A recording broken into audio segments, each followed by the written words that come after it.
జే news. ముందుగా బులెటిన్లోని headline చూద్దాం. విశాఖలో ఘనంగా అంతర్జాతీయ యోగా దినోత్సవ వేడుకలు. హాజరైన ప్రధాని Narendra Modi, CM, deputy CM. Yoga ప్రపంచ దేశాలను ఏకం చేసిందని మోదీ ప్రశంస. కోట్లాది మంది జీవితాల్లో యోగా వెలుగులు నింపిందన్న ప్రధాని.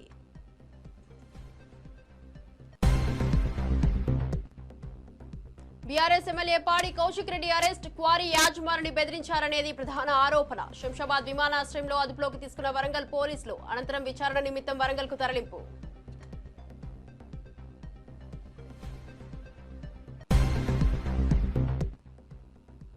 ఫోన్ ట్యాపింగ్ పై బండి సంజయ్ కీలక వ్యాఖ్యలు. కేసును సీబీఐకి బదిలీ చేయాలని డిమాండ్. ప్రభాకర్ రావుకు రాజు మర్యాదలు చేస్తున్నారని మండిపటాపు.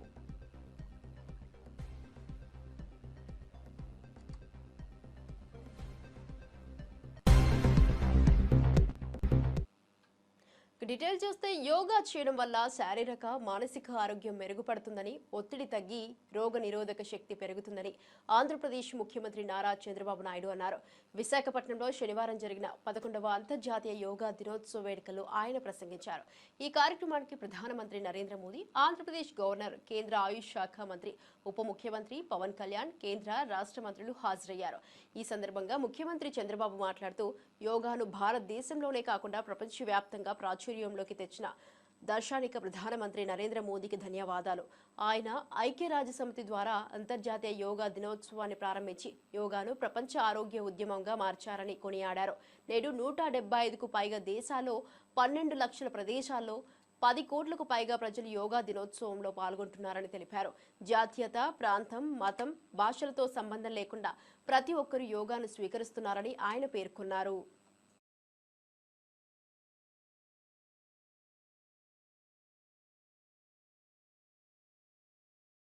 ఒక ఉద్యమంలాగా యోగా కార్యక్రమంలో భాగస్వాములయ్యారు, సత్తా చాటారు. యోగాంధ్ర కార్యక్రమం ట్రెండ్ సెట్టర్గా నిలిచింది.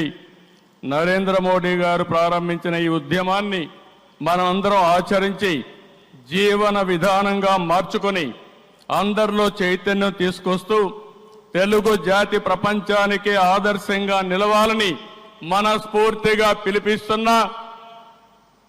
ఈ కార్యక్రమానికి ఇంత విజయవంతంగా నిర్వహించిన ప్రతి ఒక్కరికి మనస్ఫూర్తిగా ధన్యవాదాలు, కృతజ్ఞతలు. జై భారత్, జై ఆంధ్రప్రదేశ్. యోగా అనేది భారతీయులకు దక్కిన అమూల్యమైన గౌరవమని, దీనిని ప్రపంచవ్యాప్తం చేసిన ఘనత ప్రధానమంత్రి నరేంద్ర మోదీకే చెందుతుందని జనసేన అధినేత, ఉప ముఖ్యమంత్రి పవన్ కళ్యాణ్ అన్నారు. విశాఖపట్నంలో శనివారం జరిగిన 11వ అంతర్జాతీయ యోగా దినోత్సవ వేడుకల్లో ఆయన ప్రసంగించారు. సూర్య భగవానునికి యోగా విద్యను అందించిన ఆదియోగి పరమశివునికి యోగశాస్త్ర రూపంలో మనకందించిన పతాంజలి మహర్షికి వందనాలు తెలుపుతూ తన ప్రసంగాన్ని ప్రారంభించారు. భారతీయ సనాతన ధర్మం యొక్క విశిష్టతను యోగా ద్వారా విశ్వవ్యాపితం చేసిన దార్శనికులు ప్రధాని నరేంద్ర మోదీ అని పవన్ కళ్యాణ్ కొనియాడారు. యోగా సాధకులు ఎంతటి దృఢ చిత్తాన్ని కలిగి ఉంటారో, ఒత్తిడిని జయించి సంకల్ప సాధకులుగా ఎలా నిలబడతారో చెప్పడానికి ప్రధాని మోదీయే నిలువెత్తు ఉదాహరణని ఆయన పేర్కొన్నారు. అంతర్జాతీయ యోగా దినోత్సవం యావత్ భారత ప్రజలకు, భారతీయులందరికీ దక్కిన గౌరవంగా ఆయన అభివర్ణించారు. చేసిన దార్శనికులు మాత్రం గౌరవ ప్రధానమంత్రి శ్రీ నరేంద్ర మోదీ గారు. భారతీయ సనాతన ధర్మం తాలూకు విశిష్టతను యోగా ద్వారా విశ్వవ్యాపితం చేసిన ఘనత ఆయన సొంతం.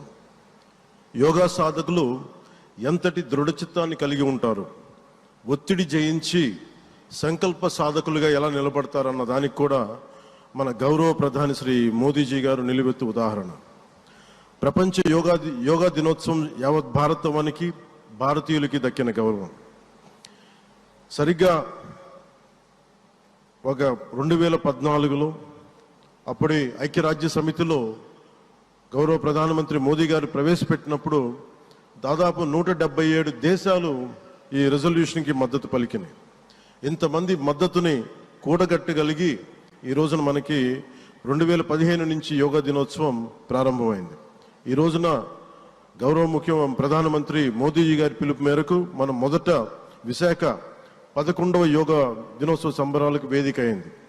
శ్రీ మోదీజీ గారి సమక్షంలో గౌరవ ముఖ్యమంత్రి వర్యులు శ్రీ చంద్రబాబు నాయుడు గారి కృషితో ప్రపంచ రికార్డుకు వేదికగా నిలిచింది.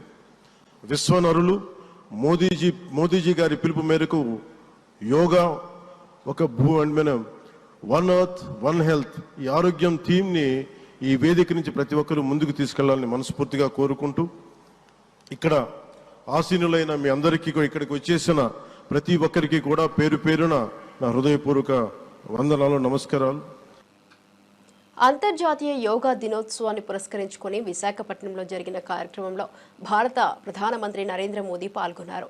ఈ సందర్భంగా ఆయన మాట్లాడుతూ యోగాకు వయస్సు, హద్దులు వంటి పరిమితులు లేవని, ఇది అందరికీ చెందిందని స్పష్టం చేశారు.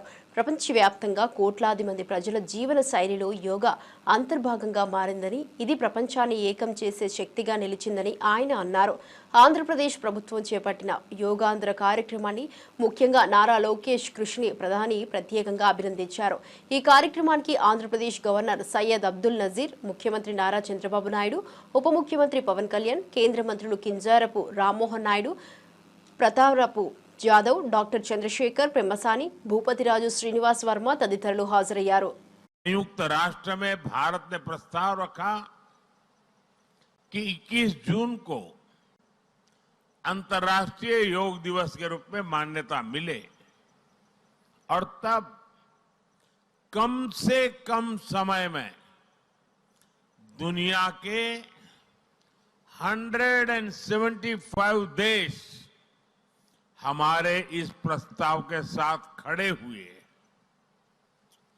आज की दुनिया में ऐसी एकजुटता, ऐसा समर्थन सामान्य घटना नहीं है। ये सिर्फ एक प्रस्ताव का समर्थन भर नहीं था, ये मानवता के भले के लिए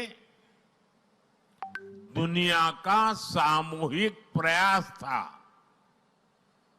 आज 11 साल बाद हम देख रहे हैं कि योग दुनिया भर में करोड़ों लोगों की जीवन शैली का हिस्सा बन चुका है। मुझे गर्व होता है जब मैं देखता हूं कि हमारे दिव्यांग साथी ब्रेल में योग शास्त्र पढ़ते हैं, वैज्ञानिक अंतरिक्ष में योग करते हैं, गांव-गांव में युवा साथी योग ओलंपियाड में भाग लेते हैं। यहां सामने देखिए, ये नेवी के सभी जहाजों में भी अभी बहुत शानदार योगा कार्यक्रम चल रहा है। चाहे सिडनी ओपेरा हाउस की सीढ़ियां हो या एवरेस्ट की चोटी हो या फिर समंदर का विस्तार हो, हर जगह से ఫోన్ ట్యాపింగ్ వ్యవహారంలో బీఆర్ఎస్ ప్రభుత్వం అనేక కుటుంబాల జీవితాలతో ఆడుకుందని కేంద్ర మంత్రి బండి సంజయ్ తీవ్ర ఆరోపణలు చేశారు. ఈ రోజు కరీంనగర్లో జరిగిన అంతర్జాతీయ యోగా దినోత్సవ కార్యక్రమంలో పాల్గొన్న అనంతరం ఆయన మీడియాతో మాట్లాడారు. ఫోన్ ట్యాపింగ్ ప్రధానంగా హైదరాబాద్, సిరిసిల్ల కేంద్రంగా జరిగిందని, దీని వెనుక ఎవరున్నారో ప్రజలకు స్పష్టంగా అర్థమవుతుందని అన్నారు. ఈ అంశంపై రాష్ట్ర ప్రభుత్వం ప్రత్యేక దర్యాప్తు చేపట్టాలని డిమాండ్ చేసిన బండి సంజయ్, సిట్ దర్యాప్తు కేవలం తూతూ మంత్రంగా సాగుతుందని విమర్శించారు. ఎస్ఐబి మాజీ chief Prabhakar Rao, task force మాజీ డీసీసీ రాధాకిషన్ రావు అనేక కుటుంబాలను నాశనం చేశారని ఆరోపించారు. కాంగ్రెస్ ప్రభుత్వం అధికారంలోకి వచ్చాకే ప్రభాకర్ రావు విదేశాలకు పారిపోయి ఇప్పుడు సుప్రీంకోర్టు నుంచి ఊరట పొందితే రాచమర్యాదలు చేస్తున్నారని మండిపడ్డారు. దీని మీద విచారణ జరపాలి. ఇవాళ ప్రభాకర్ రావు అనే వ్యక్తి అనేక కుటుంబాలను నాశనం చేశాడు. అనేక మంది మాలాంటి కార్యకర్తలు ఉసురు పోసుకున్నటువంటి మూర్ఖుడు ప్రభాకర్ రావు అంటాడు. ఈ ప్రభుత్వం రాచమర్యాదతో చేస్తున్నది. ఈ ప్రభుత్వం ఏర్పడిన తర్వాతనే ఆయన ఇక్కడి నుంచి వారిపోయాడు. ఈ ప్రభుత్వం, కాంగ్రెస్ పార్టీ ప్రభుత్వం ఏర్పడిన తర్వాతనే ఫోన్ ట్యాపింగ్ నిందితులు అందరూ తప్పించుకునే ప్రయత్నం చేశారు. అమెరికా ఎప్పుడు వారిపోయాడు? కాంగ్రెస్ పార్టీ ప్రభుత్వం ఏర్పడిన తర్వాత. ఇలా కూడా కోర్టుకు పోయాడు. కోర్టు నుంచి ఉత్తర్వులు తీసుకొచ్చున్నాడు, రాజ్యమర్యాదలతో వేయాలని చెప్పి ఉత్తర్వులు తీసుకున్నాడు. కోర్టును గౌరవించాల్సిన బాధ్యత మనకు ఉంది కాబట్టి దానికి అనుగుణంగా తప్పించుకునే ప్రయత్నం చేస్తూ ఉన్నాడు. ప్రభాకర్ రావు కానీ రాధాకిషన్ రావు అనే వ్యక్తులు కానీ వీళ్ళిద్దరూ అనేక మంది ఇతర పార్టీలకు సంబంధించిన కార్యకర్తలు ఉసురు పోసుకున్న వ్యక్తులు వీళ్ళు. ఇవాళ ఇతర పార్టీ నాయకుల ఫోన్ ట్యాపింగ్ కాదు, బీఆర్ఎస్ పార్టీ నాయకుల ఫోన్ ట్యాపింగ్ కూడా చేశారు. భార్య భర్తలుంటే ఫోన్ వినడమే, కొడుకు తల్లింటే ఫోన్ వినడమే, జడ్జిల ఫోన్లు కూడా ఫోన్ ట్యాప్ చేశారు, జడ్జిలో కూడా. కాబట్టి జడ్జిలో కూడా ఫోన్ ట్యాప్ చేశారు కాబట్టి దీన్ని సిబిఐకి ఇవ్వాల్సిన బాధ్యత రాష్ట్ర ప్రభుత్వం మీద ఉంది. ఇదే ముఖ్యమంత్రి గారు ఎన్నికల సమయంలో అనేక సందర్భాల్లో సిబిఐ విచారణ జరపాలని ముఖ్యమంత్రి గారు కోరారు, రేవంత్ రెడ్డి గారు కోరారు. తెలంగాణ జల వనరులను గత బీఆర్ఎస్ ప్రభుత్వం పూర్తిగా తాకట్టు పెట్టిందని, ఎప్పుడూ ఆ పార్టీ నేతలు నీతి వ్యాఖ్యలు వల్లనిచ్చడం విడ్డూరంగా ఉందని కాంగ్రెస్ పార్టీ ఎమ్మెల్సీ అద్దంకి దయాకర్ తీవ్ర స్థాయిలో ఆరోపించారు. బనకచెర్ల ప్రాజెక్టు విషయంలో మాజీ ముఖ్యమంత్రి కేసీఆర్ ఎందుకు నోరు విప్పడం లేదని ఆయన సూటిగా ప్రశ్నించారు. ఆనాడు బనకచెర్లకు కేసీఆర్ అవకాశం కల్పించి కళ్ళు మూసుకొని కూర్చున్నారని విమర్శించారు. కృష్ణా జిల్లాలో తెలంగాణకు కేవలం 299 టీఎంసీల వాటాకు కేసీఆర్ ఎందుకు అంగీకరించారో చెప్పాలని అద్దంకి దయాకర్ డిమాండ్ చేశారు. తెలంగాణ మీ అయ్య జాగిరా, అందుకేనా 299 టీఎంసీలకు ఒప్పుకున్నారు అని నిలదీశారు. అపెక్స్ కౌన్సిల్ సమావేశాలకు కేసీఆర్ 2 సార్లు గైర్హాజరయ్యారని గుర్తు చేశారు.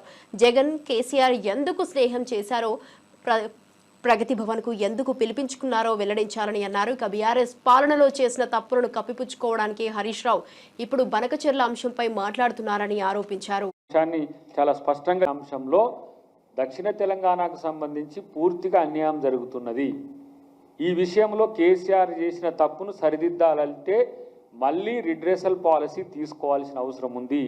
299 టీఎంసీలే కాదు, అంతకంటే ఎక్కువ రావాల్సిన వాటా వల్ల మహబూబ్ నగర్ కానీ, నల్గొండ కానీ, ఖమ్మం కొంత ప్రాంతం కానీ నష్టపోతున్నదని మేము ఇలా కేంద్ర ప్రభుత్వానికి లేదంటే సిడబ్ల్యూస్కి సంబంధించిన వాళ్ళకు కూడా ఇలా మేము డిమాండ్ చేస్తున్నాం. అపెక్స్ కౌన్సిల్ పదే జరగకపోవడానికి కారణం ఏంది అని అంటే, ఒక పార్టీ వస్తే ఇంకొక పార్టీ రావట్లేదని ఒక మిత్రుడు చెప్తున్నాడు. ఏ పార్టీ రావట్లేదంటే తెలంగాణ పార్టీ రెండోసారి రాలేదు, తెలంగాణ వైపు నుంచి రాలేదు. ఇప్పుడు 2 బోర్డులు, అది కృష్ణా కానీ గోదావరికి సంబంధించిన అంశంలో కృష్ణా మీటింగ్లకు ఆంధ్రప్రదేశ్ నుంచి అధికారులు కానీ దానికి సంబంధించిన ఎవరైతే బాధ్యులు ఉంటారో వాళ్ళు రావట్లేరు. కాబట్టి ఇలా తెలంగాణకు జరుగుతున్న అన్యాయం మీద, తెలంగాణకు జరుగుతున్న నష్టం మీద రేవంత్ రెడ్డి గారు తెగించి కొట్లాడే దమ్ముంది. ఇక మాట్లాడితే ఏవేవో మాట్లాడుతున్నారు, ఏంది పనికిరాని రాజకీయాలన్నీ మాట్లాడుతున్నారు. ఏమని ఆయన ఏందో సీరియస్గా లేడు, ఆయన ఏందో తెలియకుండా ఉంటున్నాడు. తెలియకుండా కాదు, ఇవాళ మీ తెలివి తక్కువతనాన్ని బయట పెడుతున్నాడు కాబట్టి ఇలాంటి పరిస్థితి వచ్చిందని చెప్పి తెలియజేస్తూ, ఇవాళ తెలంగాణ వాటా విషయంలో కాంగ్రెస్ ప్రభుత్వం ఎక్కడ కూడా తగ్గకుండా వ్యవహరించడమే కాకుండా ఉమ్మడి రాష్ట్రాలు ఏవైతే ఉమ్మడి రాష్ట్రం ఆంధ్రప్రదేశ్ ఉన్నదో ఆ ప్రజల మధ్యన వైరుధ్యాలకు బీజేపీ కూడా మీరు ఆజ్యం పోసినట్టుగా ఉండకండి, పరిష్కరించండి. రెండు తెలుగు ప్రాంతాలు కలిసి ఉండాలని చూసినప్పటికి కూడా తెలంగాణ రాష్ట్ర రాజకీయాల్లో మరో కీలక పరిణామం చోటు చేసుకుంది. హుజూరాబాద్ నియోజకవర్గానికి చెందిన బీఆర్ఎస్ ఎమ్మెల్యే పాడి కౌశిక్ రెడ్డి పోలీసులు అరెస్టు చేశారు. ఒక క్వారీ యాజమానిని బెదిరించారన్న ఆరోపణలపై ఆయనపై ఈ చర్యలు తీసుకున్నారు. కౌశిక్ రెడ్డిపై క్వారీ యాజమానిని బెదిరించినట్లుగా ఆరోపణలు రావడంతో వరంగల్ సుబేదారి పోలీసులు కేసు నమోదు చేశారు. ఈ క్రమంలో శనివారం ఆయనను శంషాబాద్ అంతర్జాతీయ విమానాశ్రయంలో పోలీసులు అదుపులోకి తీసుకున్నారు. అరెస్టు అనంతరం తదుపరి విచారణ నిమిత్తం కౌశిక్ రెడ్డిని వరంగల్కు తరలించారు.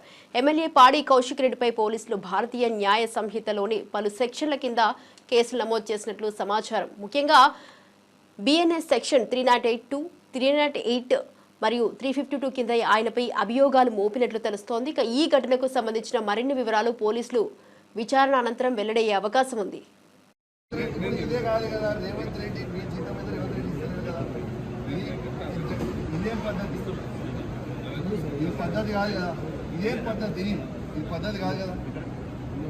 ఇది పూర్తిగా అన్యాయం. రేవంత్ రెడ్డి గారు పెట్టుకున్న అక్రమ కేసు ఇది.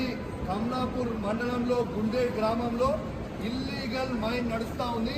దీనికి ఆయన రేవంత్ రెడ్డి ఆధ్వర్యంలో సీతక్క, తర్వాత కడియం శ్రీహరి, ఎమ్మెల్యే నాగరాజ్ గారి బెనామీ ఖచ్చితంగా నిలదీస్తాం, ఖచ్చితంగా అడుగుతూనే ఉంటాం, ఊపుకునే ప్రసక్తే లేదు. మీరు చేస్తున్న అన్యాయం, ఇల్లీగల్ మైనింగ్ నడుస్తుంది. అక్కడ కేవలం 2.5 hectares మాత్రమే ఉంటే ఇలా ఆడ ఇల్లీగల్ మైనింగ్ 20 ఎకరాలలో చేస్తూ ఉన్నారు. గుండేడ్ గ్రామ ప్రజలందరికీ కూడా చాలా ఇబ్బంది అవుతా ఉంది. గుండేడ్ గ్రామ ప్రజలు మొత్తం కూడా ఇబ్బంది పడుతూ ఉన్నారని చెప్పి కూడా ఈ సందర్భంగా తెలియజేస్తా ఉన్నాను. ఆ ప్రజలు ఇలా హెల్మెట్లు పెట్టుకొని మరి చేసే పరిస్థితిగా ఉంది. ఇలా ప్రజలందరూ కూడా గమనించాలి. ఇలా రేవంత్ రెడ్డి గారు చేస్తున్న అక్రమ అరెస్టులు, అక్రమ కేసులకి నువ్వు రేవంత్ రెడ్డి గుర్తుపెట్టుకో, నువ్వు ఎన్ని కేసులు పెట్టినా, ఎన్ని బెదిరించినా భయపడేది లేదు. నీ సంగతి తప్పకుండా చెప్తాం, ఖచ్చితంగా ప్రజలన్నా చెప్తాం, ఖచ్చితంగా చెప్పే ప్రయత్నం చేస్తాం. జై తెలంగాణ, జై కేసీఆర్. రాష్ట్ర వ్యాప్తంగా అంతర్జాతీయ యోగా దినోత్సవ కార్యక్రమాలు విజయవంతంగా ముగిసిన నేపథ్యంలో సీఎం చంద్రబాబు విశాఖపట్నం కలెక్టర్ కార్యాలయంలో మంత్రులు, అధికారులతో సమీక్ష సమావేశం నిర్వహించారు. ముఖ్యంగా విశాఖపట్నంతో పాటు రాష్ట్రంలోని వివిధ ప్రాంతాల్లో యోగా దినోత్సవం జరిగిన తీరుపై ఈ సమావేశంలో చర్చించారు. యోగా దినోత్సవం ఇంతటి ఘన విజయం సాధించడం పట్ల సీఎం చంద్రబాబు హర్షం వ్యక్తం చేశారు. ప్రజల సహకారం, వారి క్రియాశీల భాగస్వామ్యం, అన్ని ప్రభుత్వ విభాగాల సమన్వయంతోనే ఇది సాధ్యమైందని పేర్కొన్నారు. ఇలాంటి ఒక మంచి కార్యక్రమంలో ఇది గొప్ప ముందడుగు అని ఆయన వ్యాఖ్యానించారు. అంతర్జాతీయ యోగా దినోత్సవాన్ని విజయవంతం చేయడంలోనూ, పలు ప్రపంచ రికార్డులు సాధించడంలోనూ కీలక పాత్ర పోషించిన మంత్రులు, శాసనసభ్యులు, ప్రభుత్వ ఉద్యోగులు, అధికారులను సీఎం చంద్రబాబు ప్రత్యేకంగా అభినందించారు. మంత్రులు, ఎమ్మెల్యేలు ఎంతో బాధ్యతాయుతంగా వ్యవహరించి కార్యక్రమాలను విజయవంతం చేసిన తీరును ఆయన ప్రశంసించారు. ఆయన ఒకరోజు నేను పోయినప్పుడు అమరావతికి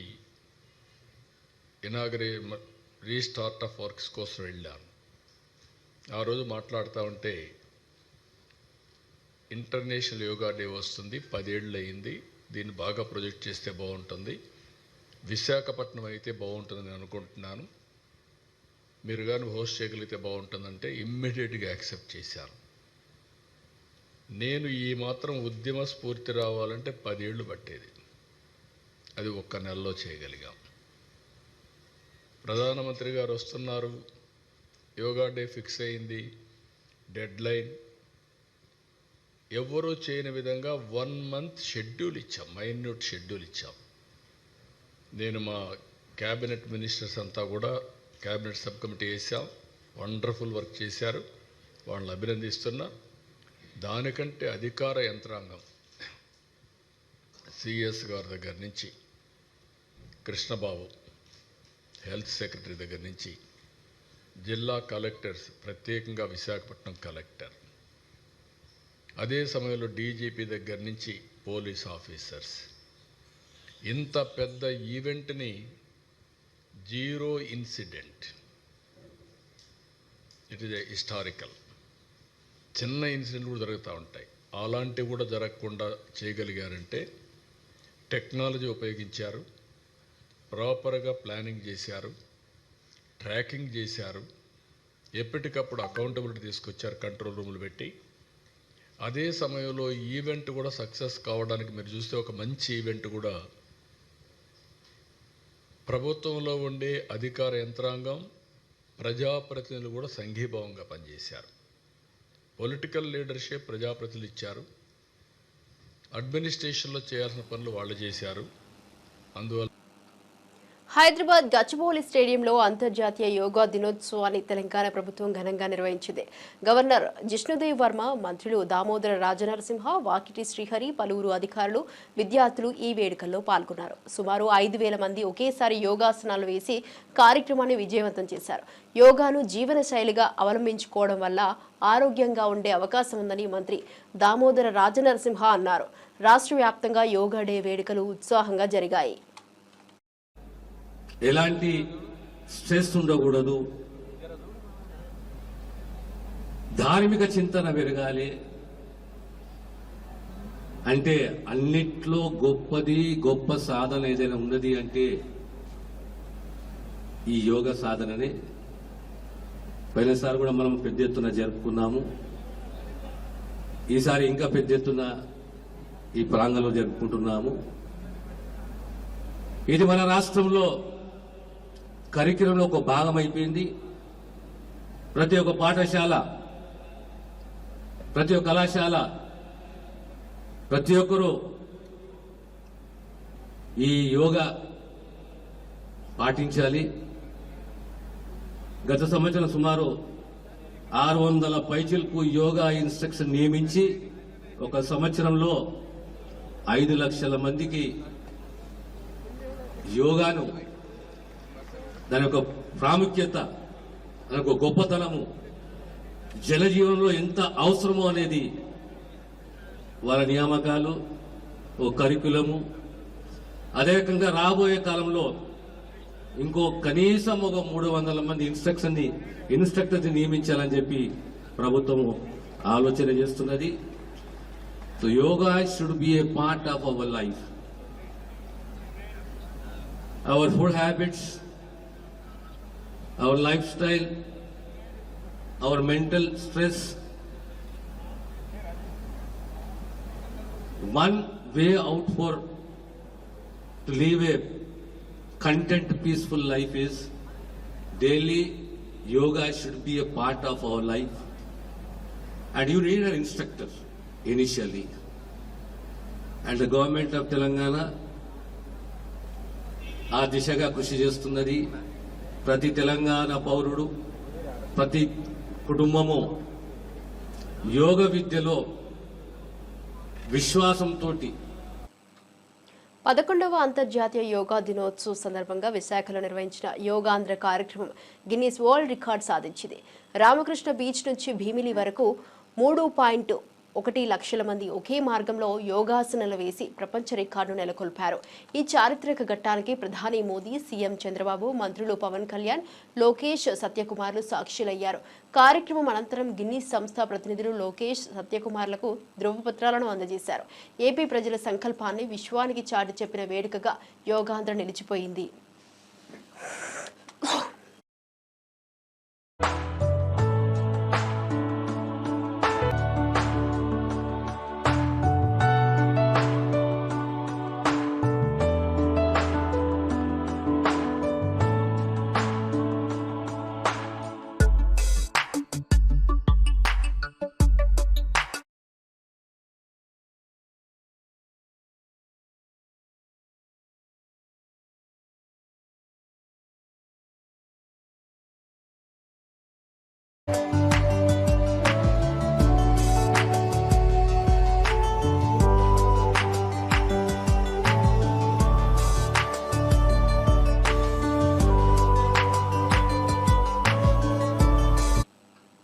తిరుమలలో శ్రీవారిని కుటుంబ సభ్యులతో కలిసి మాజీ మంత్రి పెద్దిరెడ్డి రామచంద్రారెడ్డి దర్శించుకున్నారు. ఆలయ అధికారులు వీరికి ప్రత్యేకంగా స్వాగతం పలికి దర్శన ఏర్పాట్లు చేశారు. దర్శనం అనంతరం వేద పండితులు పెద్దారెడ్డికి తీర్థ ప్రసాదాలు అందజేశారు. కుటుంబ సభ్యులతో కలిసి శ్రీవారి కృపకు ధన్యవాదాలు చెబుతూ పెద్దిరెడ్డి భక్తి శ్రద్ధలతో పూజలు నిర్వహించారు. తిరుమల దర్శనానికి వచ్చిన అభిమానులు పెద్దిరెడ్డిని చూసి కలిసేందుకు ఆసక్తి కనబరిచారు. ఇక శ్రీవారి దర్శనంతో కుటుంబానికి శాంతి, ఐశ్వర్యం లభించాలని ఆకాంక్షించారు.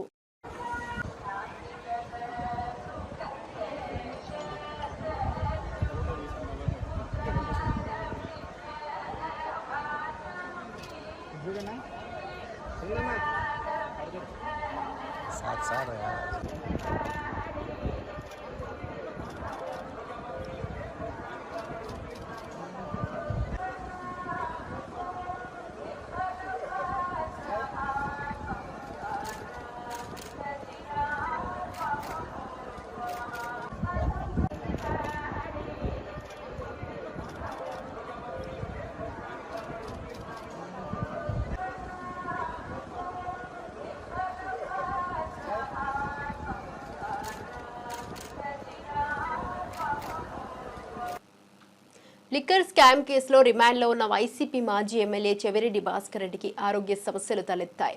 ఛాతీలో నొప్పి ఏర్పడటంతో ఆయనను విజయవాడ ప్రభుత్వ ఆసుపత్రికి తక్షణమే తరలించారు. ప్రస్తుతం వైద్యులు చెవిరెడ్డిని పరిశీలిస్తున్నారు. సాయంత్రం వరకు వైద్యుల పర్యవేక్షణలో ఉండనున్నట్లు సమాచారం. ఇక జిల్లా జైలులో రిమాండ్ ఖైదీగా ఉన్న ఆయన ఆరోగ్య పరిస్థితిపై వైద్యులు అన్ని పరీక్షలు చేపడుతున్నారు. కుటుంబ సభ్యులు, వైసీపీ శ్రేణులు ఆందోళన వ్యక్తం చేస్తున్నారు.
బీఆర్ఎస్ హయాంలో రైతులు తీవ్రంగా నష్టపోయారని, నీటి కోసం అరిగోసలు పెట్టారని ఆగ్రహం వ్యక్తం చేశారు బీజేపీ నేత ఆది శ్రీనివాస్.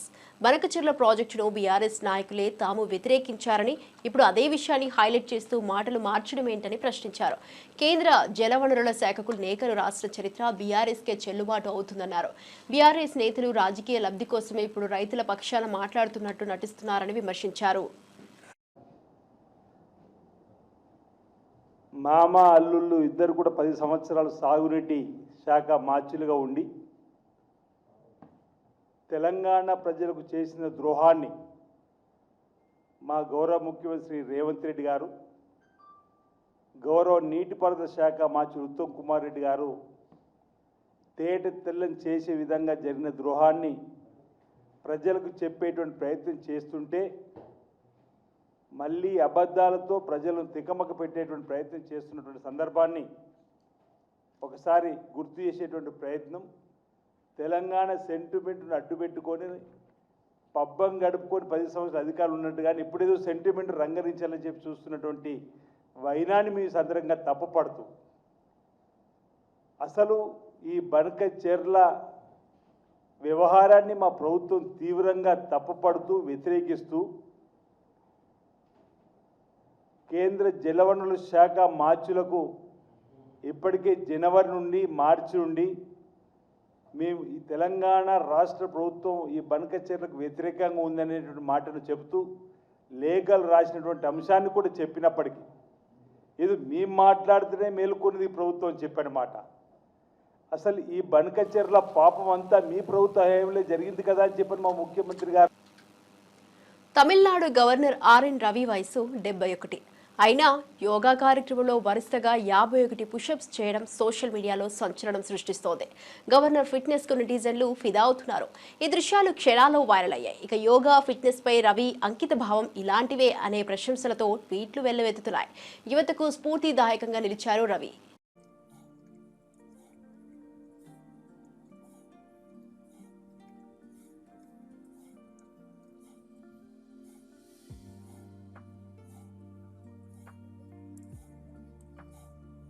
'22, '23, '24, '25, '26, '27.